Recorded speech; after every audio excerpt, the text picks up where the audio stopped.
সর্বদলীয় বৈঠক ডেকেছেন প্রধান উপদেষ্টা। বিএনপি ঘরে বসে থাকলে ১৫০ বছরেও হাসিনার পতন হতো না, মন্তব্য খালেদা জিয়ার উপদেষ্টা। নূরের বক্তব্যের প্রতিবাদ জানালো পুলিশ সার্ভিস অ্যাসোসিয়েশন। দুই ছাত্র উপদেষ্টার সঙ্গে কোনো সম্পর্ক নেই জানালেন নাহিদ ইসলাম। নতুন টাকায় থাকছে না কোনো ব্যক্তির ছবি। যশোরে পালিত ছেলের হাতে মা খুন।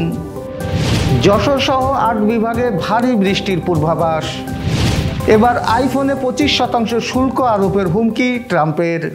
দর্শক, রাতের আয়োজনে আপনাদের সাথে আছি আমি এস এম আরিফ। শুনছিলেন প্রধান শিরোনাম। এছাড়াও প্রতিদিনের মতো থাকছে বিশেষ সংবাদ সহ আরও অন্যান্য খবর। বিস্তারিততে যাওয়ার আগে আপডেট খবর পেতে গ্রামের কাগজের ইউটিউব চ্যানেল সাবস্ক্রাইব এবং ফেসবুক পেজ ফলো করে রাখুন।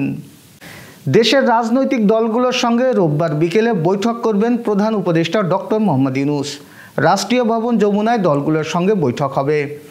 শনিবার বিভিন্ন দলের নেতাদের ফোন করে আমন্ত্রণ জানানো হচ্ছে, যদিও আজ সন্ধ্যায় বিএনপি জামায়াতের সঙ্গে পৃথকভাবে কথা বলবেন প্রধান উপদেষ্টা।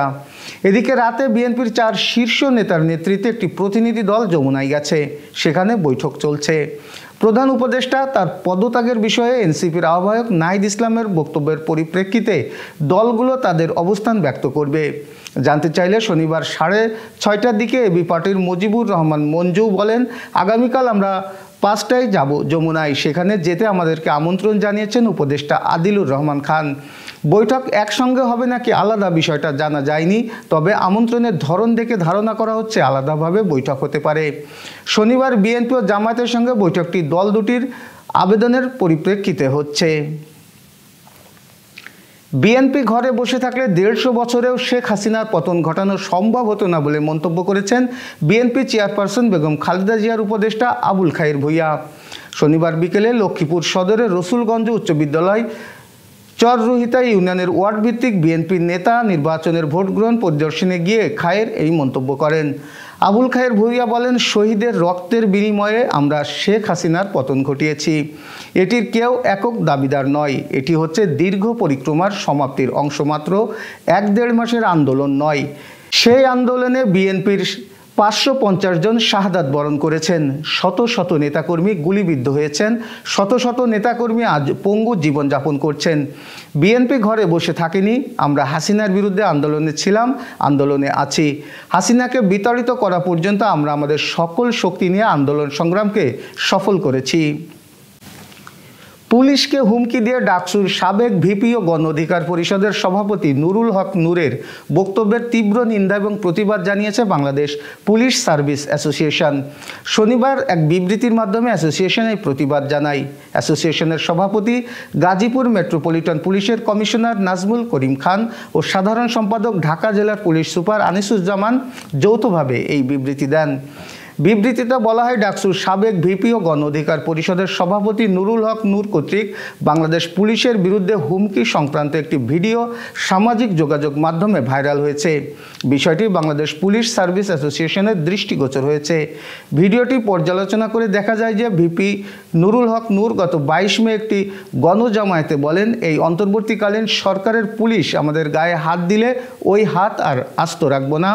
পরিষ্কার কথা, ওই যাত্রাবাড়িতে যেমনিভাবে জনতা পুলিশকে মেরে ব্রিজে ঝুলিয়ে রেখেছিল, এই গণ অধিকার পরিষদের কোনো নেতাকর্মীর গায়ে হাত তোলা হলে ওইভাবে ঝুলিয়ে দেওয়া হবে। বাংলাদেশ পুলিশ সার্ভিস অ্যাসোসিয়েশন এই ধরনের অপরাধমূলক ও শৃঙ্খলা বিনষ্টকারী বক্তব্যের তীব্র নিন্দা ও প্রতিবাদ জানাচ্ছে। গণতান্ত্রিক বাংলাদেশ প্রতিষ্ঠায় এহেন বক্তব্য বিদ্বেষ ছড়িয়ে সামাজিক শান্তি বিনষ্ট করবে বলে বাংলাদেশ পুলিশ সার্ভিস অ্যাসোসিয়েশন মনে করে। অন্তর্বর্তী সরকারের যে 2 ছাত্র উপদেষ্টা আসিফ মাহমুদ ও মাহফুজ আলম রয়েছেন, তাদের সঙ্গে এনসিপির কোনো সম্পর্ক নেই বলে জানিয়েছেন জাতীয় নাগরিক পার্টি এনসিপি আহ্বায়ক নাহিদ ইসলাম। শনিবার দুপুরে রাজধানীর বাংলা মোটরে অস্থায়ী কার্যালয়ে এক সংবাদ সম্মেলনে তিনি এসব কথা বলেন। ছাত্র উপদেষ্টাদের রাজনীতিতে আসার প্রসঙ্গে নাহিদ ইসলাম বলেন, তারা যদি রাজনীতি করতে চায়, নির্বাচন করতে চায়, তাহলে তারা সরকার থেকে সেটি পারবে না। তখন তারা সরকার থেকে বের হয়ে তাদের মতো সিদ্ধান্ত নেবে। নাহিদ বলেন, তারা 2 ছাত্র উপদেষ্টা গণ অভ্যুত্থানের পরিপ্রেক্ষিতে গণ অভ্যুত্থানের প্রতিনিধি হিসেবে সেই সময় সরকারে গিয়েছিলেন, আমিও তাদের সঙ্গে ছিলাম। তারা যদি রাজনীতি করতে চায়, নির্বাচন করতে চায়, তাহলে সরকারে থেকে সেটা পারবে না। আসন্ন ঈদে বাজারে আসছে নতুন টাকা। নতুন টাকায় থাকছে না কোনো ব্যক্তির ছবি বলে মন্তব্য করেছেন বাংলাদেশ ব্যাংকের গভর্নর ডক্টর আহসান এইস মনসুর। শনিবার দুপুরে রাজধানীর আগারগাঁয়ে পল্লী কর্ম সহায়ক ফাউন্ডেশন পিকেএসএফের ক্রেডিট এনহ্যান্সমেন্ট স্কিম সিইএসের উদ্বোধন শেষে এসব কথা বলেন তিনি। নতুন নোট প্রসঙ্গে গভর্নর এইস মনসুর বলেন, নতুন নোটে থাকবে দেশের বিভিন্ন ঐতিহাসিক স্থাপনা। ঈদে বাজারে প্রথমে 1000, 50 ও 20 টাকার নতুন নোট আসবে। তিনি আরও বলেন, নতুন নোট দেশের সংস্কৃতির অংশ হিসেবে বিভিন্ন স্থাপনা থাকবে। এখানে মসজিদ বা মন্দির সেটা বিষয় নয়, বিভিন্ন ধর্মের উপাসনালয়গুলো আমাদের সংস্কৃতির অংশ। নতুন নকশার নোট ছাপতে 1 থেকে 1.5 বছর সময় লাগে। আগস্টে ছাত্র জনতার গণ অভ্যুত্থানে আওয়ামী লীগ সরকারের পতনের পর অন্তর্বর্তী সরকার গঠিত হয়। গত ডিসেম্বরে নতুন নকশার নোট বাজারে আনার সিদ্ধান্ত নেয় এই সরকার। তবে তার ধারাবাহিকতায় টাকশাল চলতি মাসে নতুন নকশার নোট ছাপানো শুরু করে। একসঙ্গে 3টি নোটের বেশি ছাপানোর সক্ষমতা নেই টাকশালের, তাই প্রথম ধাপে 1000, 50 ও 20 টাকার নোট ছাপানো হচ্ছে। এবার যশোর সহ আঞ্চলিক সংবাদ।